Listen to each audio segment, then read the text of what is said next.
সংবাদ সবাইকে স্বাগত জানাচ্ছি। আমি ফিরোজ তোহা। শুরুতেই সংবাদ শিরোনাম জানিয়ে দেব এই মুহূর্তে হাতে পাওয়া সর্বশেষ গুরুত্বপূর্ণ আপডেট আন্তর্জাতিক সংবাদ। শুরুতে জানাবো ইরানে দ্বিতীয় বিশ্বযুদ্ধের পর সবচেয়ে বড় হামলার পরিকল্পনা ট্রাম্পের। ইরানের বিরুদ্ধে দ্বিতীয় বিশ্বযুদ্ধের পর সবচেয়ে বড় সামরিক হামলার পরিকল্পনা করা হয়েছিল বলে দাবি করেছেন যুক্তরাষ্ট্রের প্রেসিডেন্ট ডোনাল্ড ট্রাম্প। তবে শেষ মুহূর্তে সেই পরিকল্পনা স্থগিত করা হয়। আলোচনার মাধ্যমে সমঝোতার সম্ভাবনা তৈরি হওয়ায় এই সিদ্ধান্ত নিয়েছেন বলে দাবি করেছেন তিনি। এবারে জানাবো বাবেল মানদেবে নিরাপদে চলছে চীনা জাহাজ, বাকিদের জন্য অবরোধ। হুতিদের ঘোষিত সামুদ্রিক অবরোধের মধ্যেও বাবেল মানদেব প্রণালী দিয়ে নিরাপদে চলাচল করছে চীন সংশ্লিষ্ট অন্তত ২২টি জাহাজ, এমন দাবি করেছে সামুদ্রিক গোয়েন্দা প্রতিষ্ঠান উইন্ডওয়ার্ল্ড। জানাবো ইরান নিয়ে ট্রাম্পের কোনো বাস্তব পরিকল্পনা নেই। ইরান ইস্যুতে মার্কিন প্রেসিডেন্ট ডোনাল্ড ট্রাম্পের কোনো বাস্তব পরিকল্পনা নেই বলে মন্তব্য করেছেন বাহরাইনে নিযুক্ত সাবেক মার্কিন রাষ্ট্রদূত অ্যাডাম এরেলি। তিনি বলেন, যদিও চলতি সপ্তাহে ট্রাম্প কূটনৈতিক আলোচনার পথ খোলা রাখতে তার পরিকল্পিত হামলা বাতিল করেছেন কিনা তা নিশ্চিত করে বলা অসম্ভব, তবে যুদ্ধ দীর্ঘায়িত হওয়ার সাথে সাথে এটি স্পষ্ট যে তার কোনো বাস্তবসম্মত পরিকল্পনাই নেই। জানাবো সুদানে আদালতে ড্রোন হামলায় নিহত ৩৫। সুদানের পশ্চিমাঞ্চলের দারফুরে একটি আদালতে সেনাবাহিনীর ড্রোন হামলায় অন্তত ৩৫ জন নিহত হয়েছেন। এ ঘটনায় আরও কয়েকজন আহত হয়েছেন বলে জানিয়েছে মানবাধিকার সংগঠন ইমার্জেন্সি লয়ার্স। এবারে থাকছে ইরানের সঙ্গে ট্রাম্পের আলোচনার ঘোষণার পর বিশ্ববাজারে কমেছে তেলের দাম। মার্কিন প্রেসিডেন্ট ডোনাল্ড ট্রাম্প সোমবার ইরানের সঙ্গে আলোচনা অনুষ্ঠিত হবে বলে ঘোষণা দেবার পর আন্তর্জাতিক বাজারে ব্রেড ক্রুড তেলের দাম ৪% বেশি কমে ব্যারেল প্রতি $২৩.৮৮ নেমে এসেছে। এবং সর্বশেষ জানাবো গাজায় ইসরায়েলি হামলায় নিহত ১৯।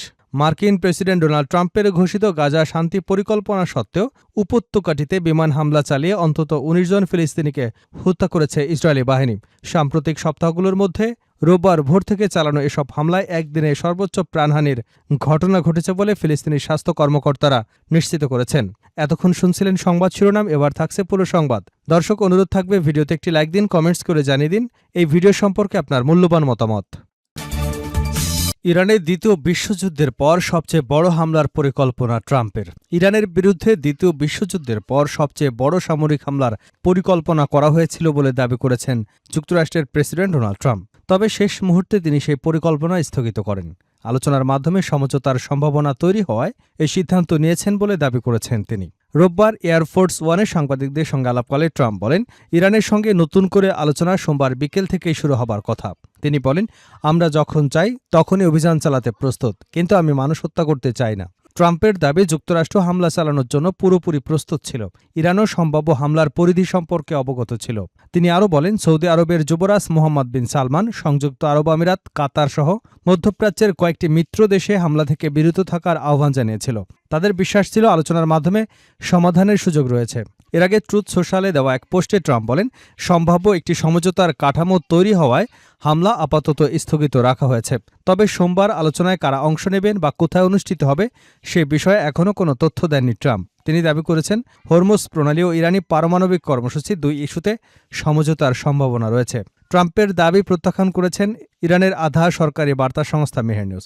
সংস্থাটি জানিয়েছে, যুক্তরাষ্ট্রকে সামরিক অভিযান স্থগিত করবার কোনো অনুরোধ জানায়নি তেহরান। ট্রাম্পের বক্তব্যকে তারা নতুন একটি মিথ্যা বলে অভিহিত করেছে। অন্যদিকে ইরানের পররাষ্ট্রমন্ত্রী আব্বাস আরাকসি বলেছেন, হরমুজ প্রণালী নিয়ে ওমানের মধ্যস্থতায় চলা আলোচনা চূড়ান্ত পর্যায়ে রয়েছে। বাবাল মানদেবে নিরাপদে চলছে চীনা জাহাজ, বাকিদের অবরোধ।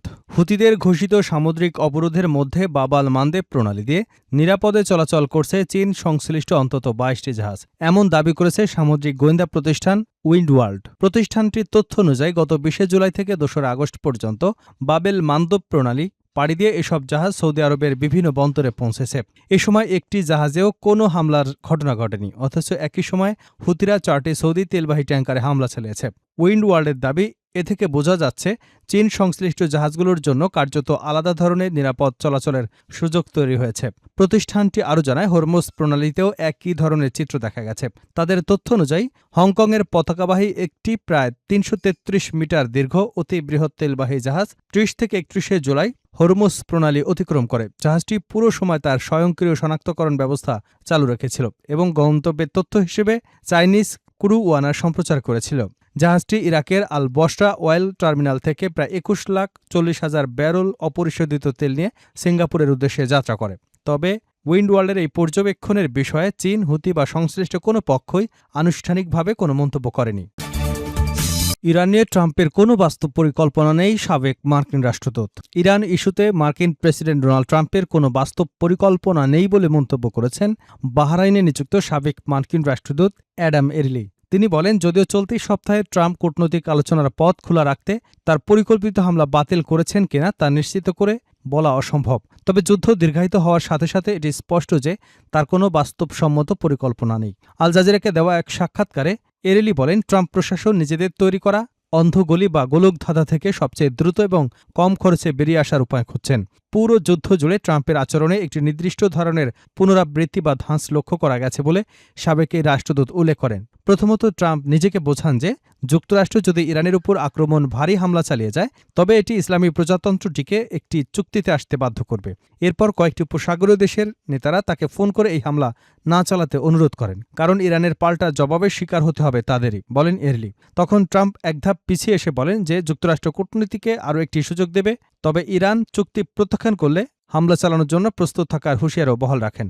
এরলি বলেন, এর ফলে পরিস্থিতি একই জায়গায় থেকে যাচ্ছে। ইরান হরমুজ প্রণালীর নিয়ন্ত্রণ ধরে রাখছে। ট্রাম্প বলছেন চুক্তি হয়েছে, পরে সেই চুক্তি ভেঙে যাচ্ছে এবং পুরো প্রক্রিয়া আবারও শুরু হচ্ছে। সুদানে আদালতে ড্রোন হামলায় নিহত ৩৫। সুদানের পশ্চিমাঞ্চলে দারফুরে একটি আদালতে সেনাবাহিনীর ড্রোন হামলায় অন্তত ৩৫ জন নিহত হয়েছেন।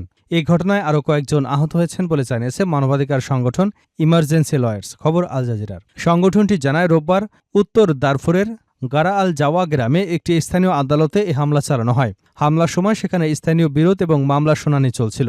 ওই স্থানে সাধারণ মানুষ, স্থানীয় নেতা এবং কমিউনিটি সদস্যরা উপস্থিত ছিলেন। প্রত্যক্ষদর্শীদের বরাতে জানা গেছে, হামলায় 4 জন উপজাতীয় নেতা, 2 জন র্যাপিড সাপোর্ট ফোর্সেস কমান্ডার নিহত হয়েছেন।